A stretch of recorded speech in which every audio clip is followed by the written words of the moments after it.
Hi hello welcome to AK Delight. ಎಲ್ಲರಿಗೂ ನಮಸ್ಕಾರ. ನಾನು ನಿಮ್ಮ ಅಕ್ಷತಾ.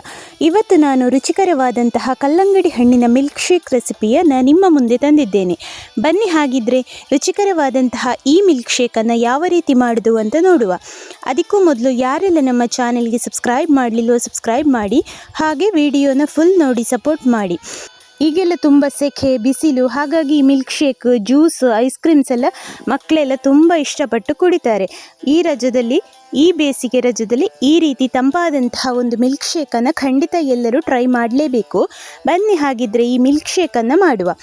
ನಾವಿಲ್ಲಿ ಮಿಲ್ಕ್ ಶೇಕ್ ಮಾಡಲಿಕ್ಕೆ ನೋಡಿ, ನಾನಿಲ್ಲಿ ಒಂದು ಅರ್ಧದಷ್ಟು ಕಲ್ಲಂಗಡಿ ಹಣ್ಣನ್ನು ತಗೊಂಡಿದ್ದೇನೆ.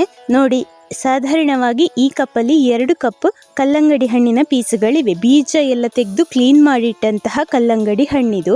ಇನ್ನಿದನ್ನು ಮಿಕ್ಸಿ ಜಾರಿಗೆ ಹಾಕಿ ನೋಡಿ, ಈ ರೀತಿ ಮಿಕ್ಸಿ ಜಾರಿಗೆ ಹಾಕಿಕೊಳ್ತಾ ಇದ್ದೇನೆ. ಕಟ್ ಮಾಡಿದಂತಹ ಬೀಜ ತೆಗೆದಂತಹ ಕಲ್ಲಂಗಡಿ ಹಣ್ಣು, ಸಿಪ್ಪೆ ತೆಗೆದು ಬೀಜ ತೆಗೆದು ಕ್ಲೀನ್ ಮಾಡಿ ಕಟ್ ಮಾಡಿಟ್ಟಂತಹ ಕಲ್ಲಂಗಡಿ ಹಣ್ಣನ್ನು ಈ ರೀತಿ ಮಿಕ್ಸಿ ಜಾರಿಗೆ ಹಾಕಿಕೊಳ್ತಾ ಇದ್ದೇನೆ.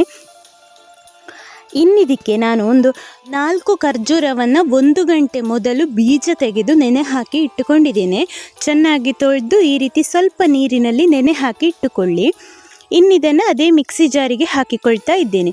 ಹಾಗೆ ಇಲ್ಲಿ ಒಂದು ಸ್ವಲ್ಪ ಗೋಡಂಬಿ, ನಾನಿಲ್ಲಿ ಒಂದು 2 ಚಮಚ ಆಗುವಷ್ಟು ಗೋಡಂಬಿಯನ್ನು ಕೂಡ 1 ಗಂಟೆ ಮೊದಲು ಸ್ವಲ್ಪ ನೀರಿನಲ್ಲಿ ನೆನೆ ಹಾಕಿ ಇಟ್ಟುಕೊಂಡಿದ್ದೇನೆ. ಹಾಗೆ ಇನ್ನಿದಕ್ಕೆ ನಾನಿಲ್ಲಿ ಒಂದು 4 ಚಮಚ ಆಗುವಷ್ಟು, ಸಣ್ಣ ಚಮಚದಲ್ಲಿ 4 ಚಮಚ ಆಗುವಷ್ಟು ಆರ್ಗ್ಯಾನಿಕ್ ಶುಗರನ್ನು ಹಾಕಿಕೊಳ್ತಾ ಇದ್ದೇನೆ. ನೀವು ಶುಗರ್ ಬೇಕಿದ್ದರೆ ಹಾಕಿಕೊಳ್ಳಿ, ಆಪ್ಷನಲ್. ಖರ್ಜೂರ ಹಾಕುವ ಕಾರಣ ಸ್ವೀಟ್ ಬರ್ತದೆ. ಇನ್ನಿದಕ್ಕೆ ಯಾವುದೇ ನೀರು ಹಾಕುವ ಅವಶ್ಯಕತೆ ಇಲ್ಲ, ಹಾಗೆ ರುಬ್ಬಿಕೊಂಡ್ರೆ ಆಯಿತು. ನೋಡಿ, ಈ ರೀತಿ ರುಬ್ಬಿಕೊಳ್ಬೇಕು. ಮಿಲ್ಕ್ ಶೇಕ್ ಮಾಡುವ ಕಾರಣ ಇದಕ್ಕೆ ನೀರು ಹಾಕಿಕೊಳ್ಬೇಡಿ, ಹಾಗೆ ರುಬ್ಬಿಕೊಳ್ಳಿ. ನೋಡಿ ಈ ರೀತಿ ಆಗಿದೆ. ಇನ್ನಿದಕ್ಕೆ ನಾನಿಲ್ಲಿ ಹಾಲು ಆ್ಯಡ್ ಮಾಡಿಕೊಳ್ತಾ ಇದ್ದೇನೆ.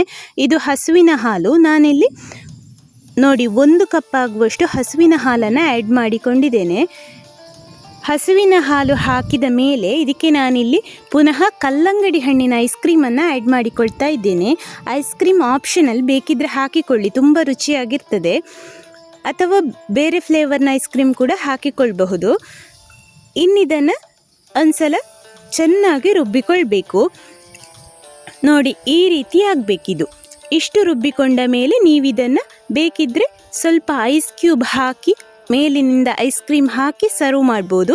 ಇಲ್ಲಂತಾದರೆ ಹೀಗೆ ಕೂಡ ಸರ್ವ್ ಮಾಡ್ಬೋದು. ಇಲ್ಲಿ ನಾನು 2 ಕಪ್ ಆಗುವಷ್ಟು ಕಲ್ಲಂಗಡಿ ಪೀಸಿಗೆ 2 ಕಪ್ ಆಗುವಷ್ಟು ಹಸುವಿನ ಹಾಲನ್ನು ಆ್ಯಡ್ ಮಾಡಿಕೊಂಡಿದ್ದೇನೆ.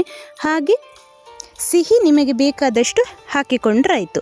ಇಷ್ಟು ಮಾಡಿದರೆ ನಿಮಗೆ ರುಚಿಕರವಾದಂತಹ ಕಲ್ಲಂಗಡಿ ಹಣ್ಣಿನ ಮಿಲ್ಕ್ ಶೇಕ್ ಮನೆಯಲ್ಲೇ ರೆಡಿ ಆಗ್ತದೆ. ಹೆಲ್ದಿಯಾದಂತಹ ಈ ರೆಸಿಪಿಯನ್ನು ಎಲ್ಲರೂ ಖಂಡಿತ ಟ್ರೈ ಮಾಡಿ ನೋಡಿ, ಹಾಗೆ ಹೇಗಾಗಿದೆ ಅಂತ ಕಮೆಂಟ್ ಮೂಲಕ ತಿಳಿಸಿ.